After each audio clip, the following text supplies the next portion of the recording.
Hi. Welcome back to our podcast. So today we're going to touch a little bit on, actually a lot, on health. Today's topic is wealth is health. And we touched on it a little bit on our last episode, going about our health issues. And I think it's very important as Black women. We talk about what we're going through and maybe it can help somebody else. But I know as someone that's kind of younger, I never really took going to the doctor too seriously. I have the mindset of I'm still young, I'm still able to just walk it off or sleep it off. But in reality, I do have some health things that's coming up in my life that I kind of touched on when I was younger and told the doctor I was concerned about. And now that I'm older, everyone's a little bit more concerned and a little bit more, oh, this could be serious, or what do we need to do about this? Because it has to do with my reproductive system. And anybody who is a woman, the first thing they ask you when you're talking to the OBGYN or going to those places is, do you want kids? And what do you want to do about children when it comes to reproductive issues? So that will be what I'll be talking about a little bit, as well as my weight loss journey. And what about you, Mom? Well, today I want to talk about stress. And stress is a silent killer. Most of us don't recognize when we're stressed, overwhelmed, anxious.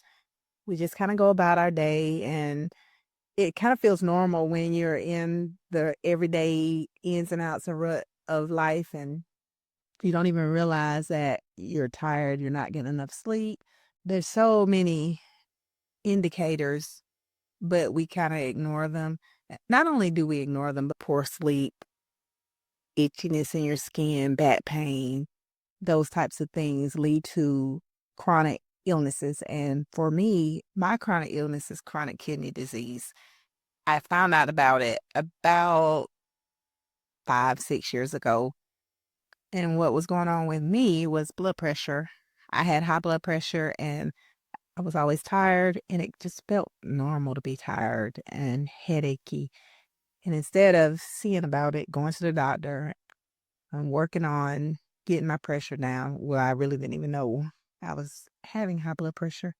Instead of going to the doctor and seeing about it, I just thought, I just need more rest. If I get a little bit more sleep. So I just kind of ignored the symptoms.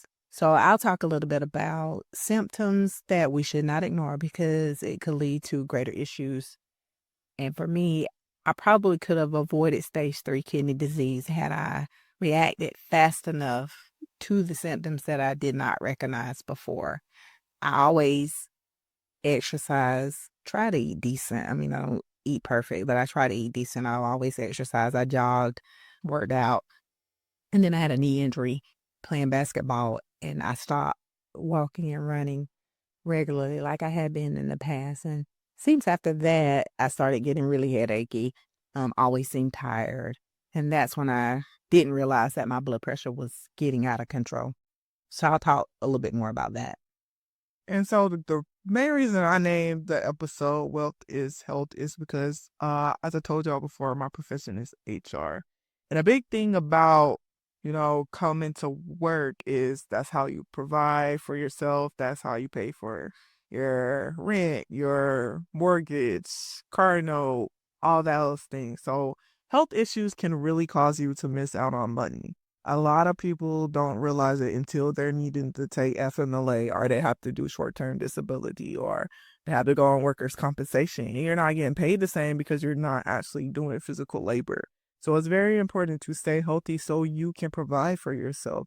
I'm not saying like there's a correlation between the wealthiest people in the world and how fit they are, but it is important to be active and be in your right mind, in your right physical health, to not having injuries, not having to constantly go to the doctor. And that's another thing, like having to pay for those doctor's visits, those surgeries are expensive. And if you don't have the money to do that, you could go into debt. Like a lot of people don't realize, like, there's many disabilities that cause people to be in a certain, tax bracket because they can't make the money they really would need to in order to live a good life. So it's just important to think about how blessed you are if you do not have any health issues. We all often take it for granted. I would say I definitely took it for granted because now, like, my doctor told me, like, you shouldn't jump, you shouldn't run. And I'm just used to running and jumping. And I definitely need to now that I'm trying to lose weight. So, like, oh, I got to find different ways to stay active and walk a lot, hit as many steps as I can a day, like find different ways to do that. All of it is just causing me to find alternatives, but it's something I definitely took for granted when I was younger and just thinking, oh, nothing will ever happen to me as long as I stay active. And that's not the case. All health issues aren't due to you being active or non active either. Like some things just come out of the blue.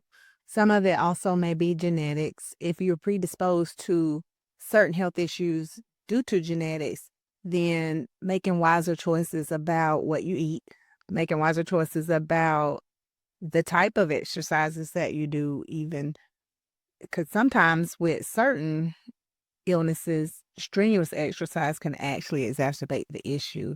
And walking is always good regardless. Or I know a lot of people don't feel like they're getting that workout, that sweat that they really want to have when they walk. But walking actually is one of the better exercises no matter what um you have going on. Strenuous exercises actually can produce higher levels of creatinine and different chemicals in your body that do affect your kidney or your liver. And for me, walking is the optimal exercise because of the chronic kidney disease. My creatinine levels tend to run a little bit high because of that. And basically, creatinine is a muscle waste chemical. And if your kidneys aren't filtering properly, you can't filter that creatinine out of your body the way it should be filtered out. So I just have to be really careful about the types of exercises that I do. So walking is really good for me. I jog a little bit every now and then, but my knees have inflammation. Of course, it's just due to age at this point. But with the inflammation in my knees, it's really hard to jog at times. But walking, jogging a little bit of jump rope, just things that keeps your heart rate up a little bit, but not so much that it stresses you out, but enough. Like the exercises that are mostly for cardiovascular. Cardio, yeah. Yeah. I couldn't think of the term. It's definitely cardio, sorry. And then weightlifting is not bad either at my age or any age really. I used to didn't lift weights. I did a lot of physical labor around the house, just sweeping and mopping and picking up heavy things. So I never did weightlifting, but the older I get, the more I realize I could at least lift the bar or have some dumbbells. I also have a kettlebell. I got a little bit of flab here that I need to get rid of. Doing little planks, things like that. So just as critical as cardio, I would also say Yeah. working on your muscles. Personally, me, I feel the best when I do weightlift, and I am a gym goer. Like, I have a membership, I go to the gym. I do the squats, the RDLs, the lat pulls, all those things. And when I actually are like in that mode where I'm consistent, that's when my body feels the best. Another workout that I really love is swimming. Now, we all know black girls in our hair, but having the locks is a little bit okay. It makes it a little easier to swim. But I enjoy swimming a lot. Pilates uh, is my Achilles heel. I hate it when I'm doing it. Shout out to Pilates by Raven. She's one of the best instructors I would say on YouTube, but I hate her when I'm doing it. But it really does get your body like. So if you're having a certain look that you're trying to go for, you have to pair it with other exercises too, of course. But Pilates is definitely that one that will get you where you want to be if you can stay consistent. Hey, it's such a strong word. It is true. Like I'm really down there, like, oh, You don't love it. yeah. No, I hate it. I'm sorry, I do hate it. I'm not gonna pretend. That is so strong. I don't hate her. Like, so Then I hate Raven. wow, in my head when I'm doing the Pilates, I'm saying I hate her because she's like, girl, she doing this and then she doing this and then like, let's give it a 5 minute break in between. But she's like, no. She's like, grab your water, get on the mat, make sure you take a break. But she doesn't stop for a break. So it's like, but keep doing you, girl. If you're watching this, I'm sure you're not. But No, No pain, no Yeah, gain. that is okay. But That yeah. So I'll say like I'm trying my best to kind of get back to what I used to be. I'm just not used to carrying this much weight. And I do feel like, and we'll touch on mental health a lot more, but I do feel like the weight gain and like my depression kind of went hand in hand. And transparency, like moving around, kind of being by myself, I did fall into different periods of depression. So that's caused me to kind of gain some more weight, but we're back in the right mind. Shout out to Dr. Wilkerson. So we're going to be back to the right body too. But as we go into it, let's talk about my ovarian cysts. So I've known since I was 19 that I had these cysts. Actually, I would say I thought something was wrong when I first got my cycle.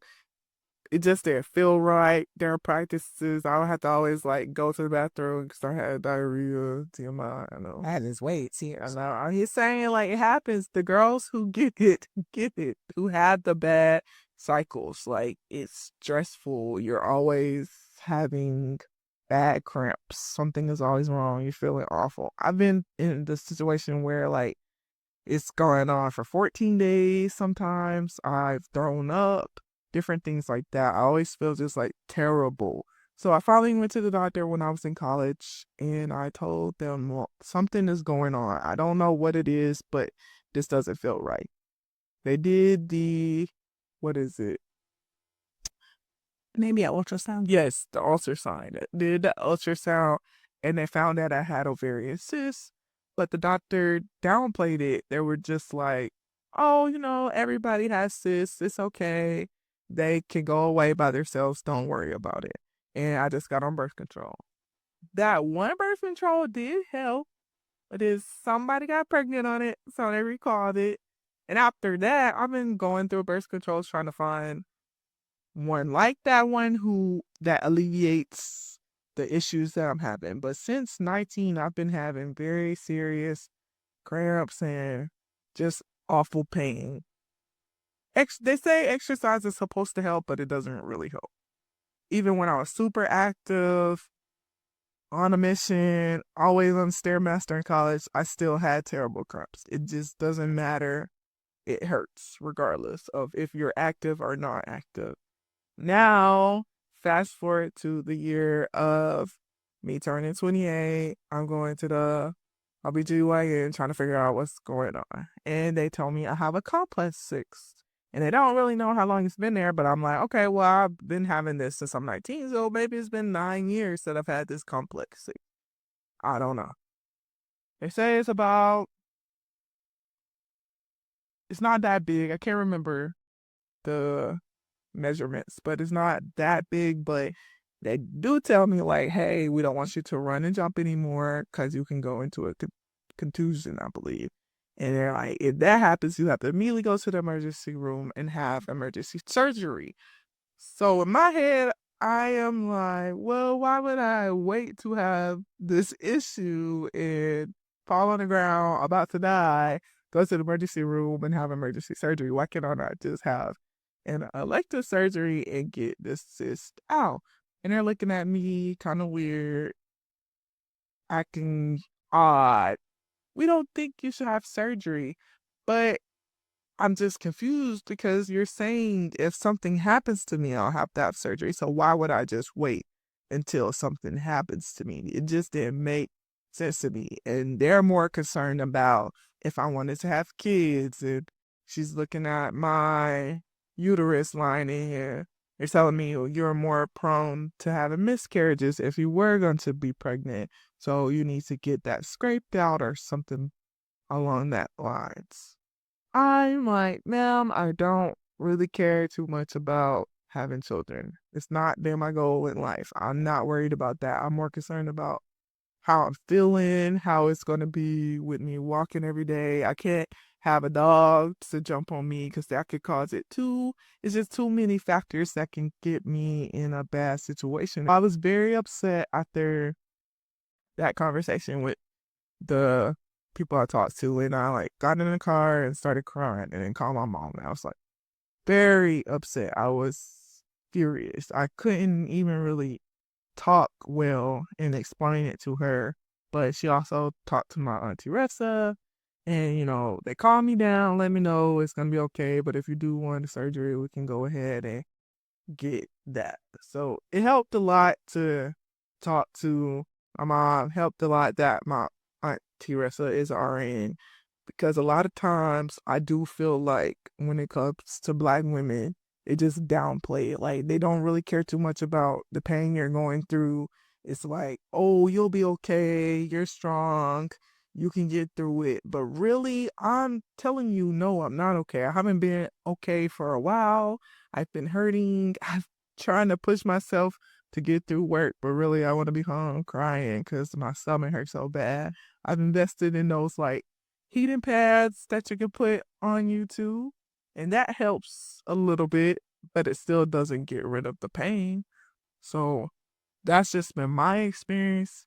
I do want to say to anybody that is going through it, hey, there's somebody here with you. Reach out, talk if you need help. I'm not the expert on reproductive systems, so I barely know what's going on with me, but I do have empathy and sympathy for women who are going through those things, especially when you're not trying to have a child, because that's their biggest concern. I've every OBGYN, all they talk about is, do you want a child? Do you want a child? What do you want to do about children?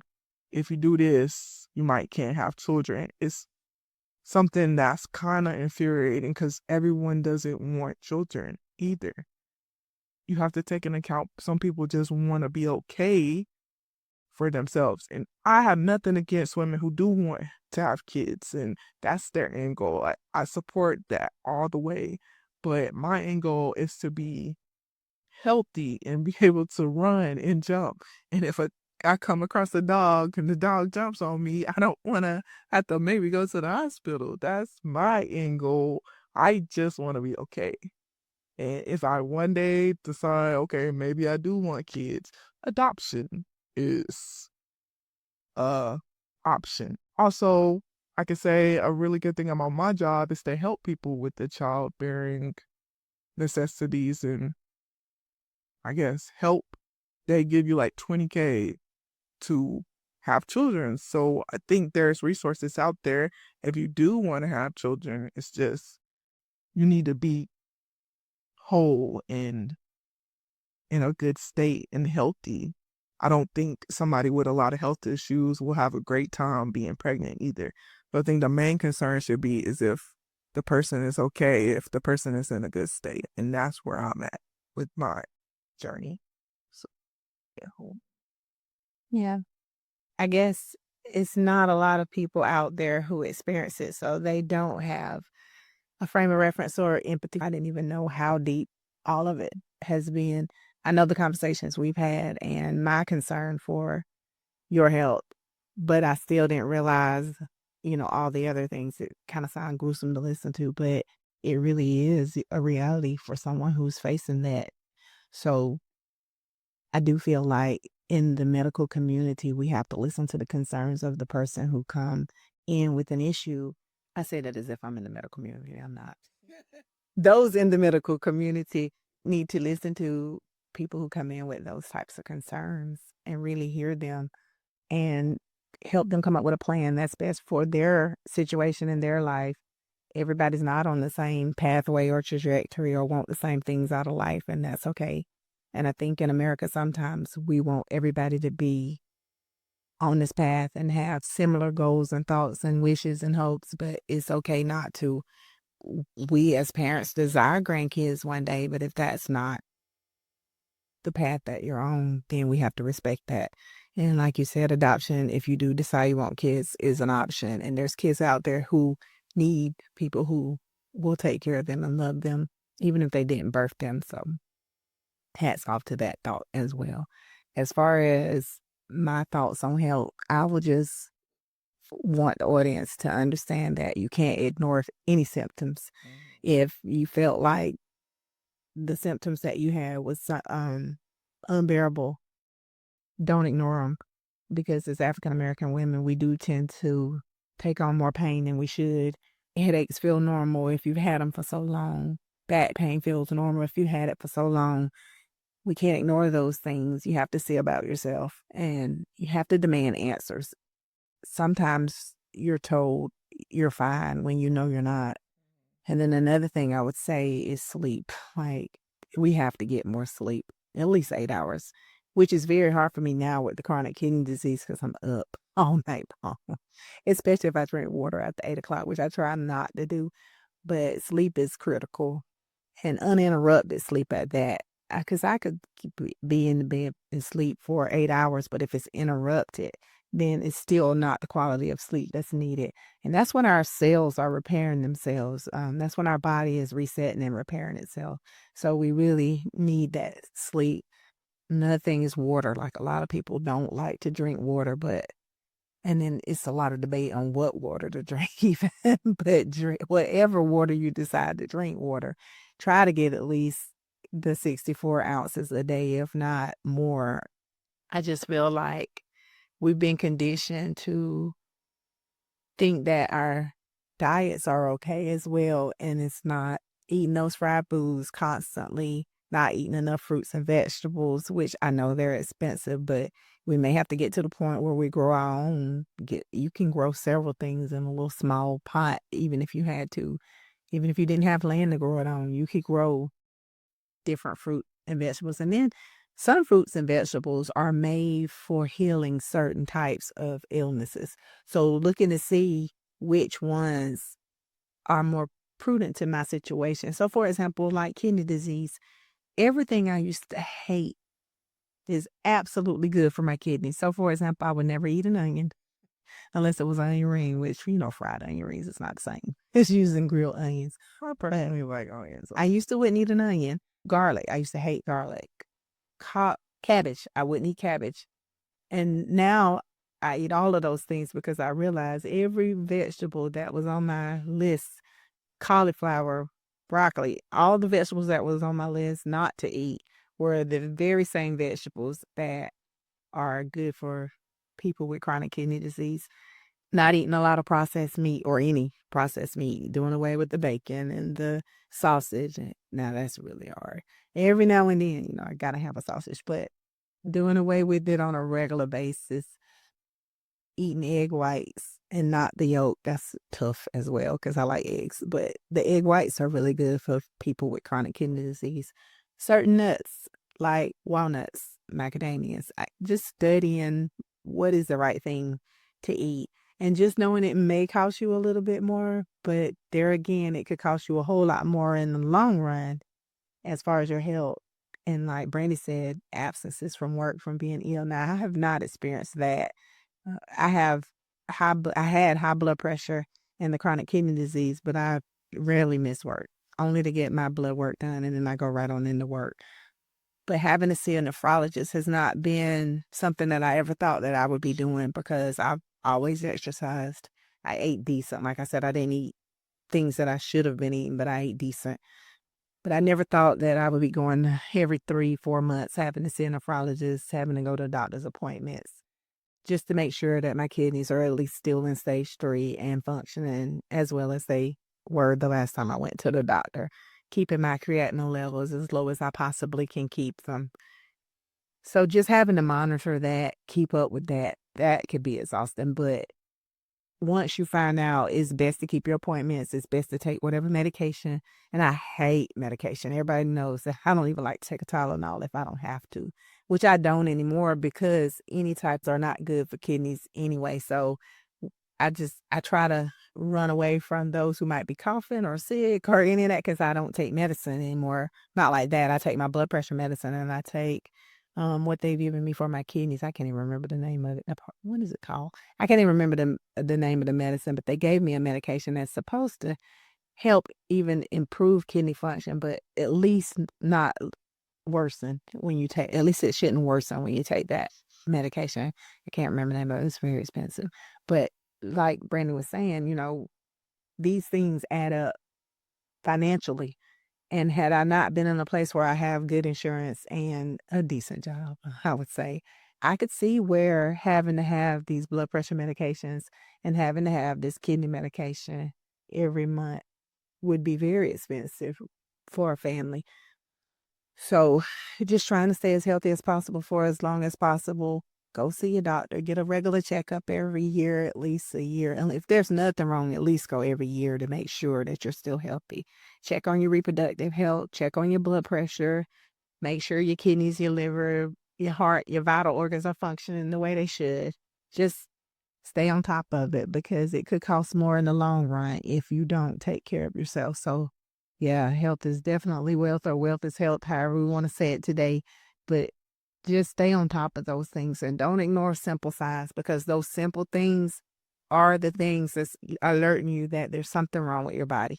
Don't ignore those things. And don't WebMD everything. Nah, I'm a WebMD. I am. Buy a clinic, like talk to a real doctor. One thing I don't understand nowadays is that virtual doctor. A lot of people do that, but I want to go to the actual doctor. I go to the doctor, Yeah. but I'm guilty as charged. And I like to WebMD some things and helpline some things. I kind of look to see what they're saying, but it's not a lot of it is not really different from what the doctor has told me. So I am gonna go to the doctor, but I do like to read. If you go on WebMD, you're diagnosing yourself with everything, and then you actually go to the doctor and you have none of those things. Yeah, I don't WebMD to diagnose though. I do it to see, especially when it comes to foods, the right foods to eat. So like blueberry, strawberry, the berry family is really good for someone with chronic kidney disease. And so I look for things like that. Sometimes I forget which nuts I need to stay away from and which ones are better. Like I found out basically from the internet that pumpkin seeds were really good for people with kidney disease. But then I found it out later from a more credible source. So sometimes it's not always wrong.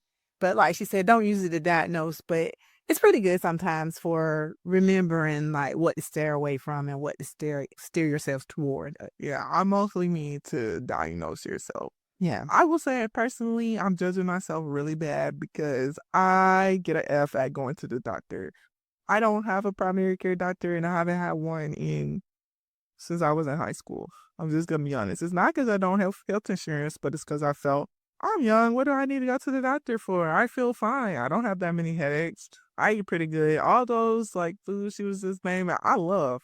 And I don't eat pork and beef. I cut that out on my own because I got a freshman 20 and said no, no ma'am, I cannot be in college. It just feeling like a slop. So I cut things out due to just wanting to be healthy. But even with no pork and no beef, I still did the weight gain, and that's because I started eating more sugar. I was never really a dessert person. Even growing up, when we went out to eat, we didn't really get dessert. But I had started dating this guy who did get dessert every time we went out to eat. So, I'm eating it too. And I can't blame them. I'm a grown person. That's my own choice. It's just in a different environment. I chose to do things differently. And alcohol was another thing. So I didn't drink until I was 21. And by 21, I graduated from college. Pretty much my last year of college is when I could. And then the next week, I turned 22 after my graduation. So the last year that I could drink is kind of too late. You're not going to the parties and just chugging in. You're trying to get that final project done, that final exam, and you're trying to graduate. But once I got into my adulthood and got a little money and got out to Dallas, Texas, we're going to Trophies Thursdays and we're drinking. And I'm not drinking as much because I'm the designated driver, but sometimes I'm not drinking. Alcohol will, cocktails mostly, 100% cocktails will be your Achilles heel. Yes, or fat increaser. If you want to gain weight, drink a lot of cocktails. That is what did it for me. Going to different restaurants, getting the pretty cocktail, always going out, like, I'm going to dinner, I'm going to dinner. It adds up. People stay away from it. I'm telling you now. I'm not judging you if you do it, but don't say nobody told you, nobody warned you. I'm warning you now. Put the cocktails away. Pick and choose when you're going to have your cocktail day, when you go to dinner with the girls, or when you're going out with your man, or you're going out with your woman. Pick and choose when you're going to do the cocktail, because that will make you gain weight. The sugars mixed with the alcohol, I don't know what it is, but it is a weight gainer for me personally, and I'm still trying to get it off. still now. So I'm just sharing my story, hoping people don't go through the same thing because it will make you gain weight. I don't know another way to say it. It's just cocktails will get you there. I don't really drink anymore at all. So just water every now and then, a juice or so. But I try not to do that either because juices are laden with sugar, which is probably why cocktails are as well, because they have all those mixers in it and they have a lot of sugar.